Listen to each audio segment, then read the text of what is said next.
अगर मैं आपसे कहूं कि दिल्ली की जहरीली हवा, राजस्थान का सूखता पानी और आने वाले सालों में जो जल संकट है, सब एक ही फैसले से जुड़े हैं, तो आप यकीन नहीं करोगे। हम आज बात करेंगे अरावली की पहाड़ियां, जिस पर कि सुप्रीम कोर्ट के फैसले और सरकार को सच्चाई छुपाने की नाकाम कोशिश जो की जा रही है उसके बारे में।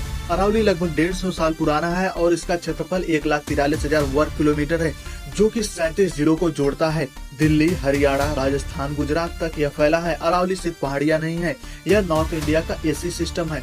यह थार के रेगिस्तान को बढ़ने से रोकती है और ग्राउंड वाटर रिचार्ज भी करती है और दिल्ली एनसीआर की साफ हवा का कारण भी है। अगर सुप्रीम कोर्ट की माने तो सुप्रीम कोर्ट ने कहा है कि अरावली की पहाड़ियां वही मानी जाएंगी जो ग्राउंड लेवल से लगभग 100 मीटर की ऊंचाई पर होंगी।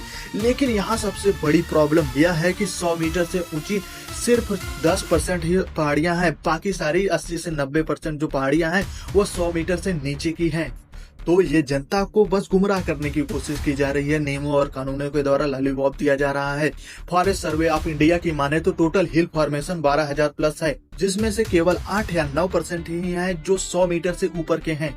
सरकार यह कहती है कि ये साइंटिफिक डेफिनेशन है, लेकिन साइंस कहता है कि इकोसिस्टम ऊंचाई से नहीं कॉन्टिन्यूटी से चलती है। और यहाँ तो centre for science and environment CSE और डाउन टू अर्थ मैगजीन की रिपोर्ट को एकदम फुल्ली इग्नोर मार दिया गया है।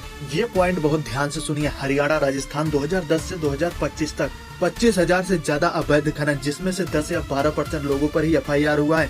और चौंका देने वाली बात तो यह है कि इनमें से लगभग 0 लोगों को ही सजा मिली है। अगर सरकार सच में अरावली को बचाना चाहती तो पहले अवैध खनन को रोकती, लेकिन यहाँ तो नया कानून ही बना दिया। कल जो अवैध था आज वो वैध हो जाएगा।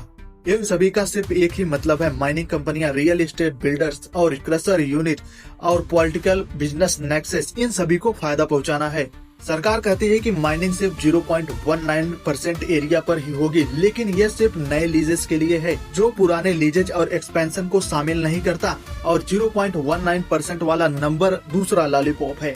आम जनता को इससे बहुत ही ज्यादा नुकसान होने वाला है। सबसे पहले तो ग्राउंड वाटर लेवल बहुत ही नीचे चला जाएगा और दिल्ली NCR की हवा जो है और जहरीली हो जाएगी। Heat waves and extreme climate के चांस बहुत ही ज्यादा बढ़ जाएंगे, जिससे कि डेजर्टिफिकेशन और तेजी से होने लगेगा। मेरा सवाल है कि अगर आपका उद्देश्य संरक्षण है तो पूरा अरावली बेल्ट क्यों नहीं बचाते? अगर अवैध खनन प्रॉब्लम है तो इन्फोर्समेंट क्यों नहीं? अगर साइंस जरूरी है तो इंडिपेंडेंट स्टडी क्यों नहीं?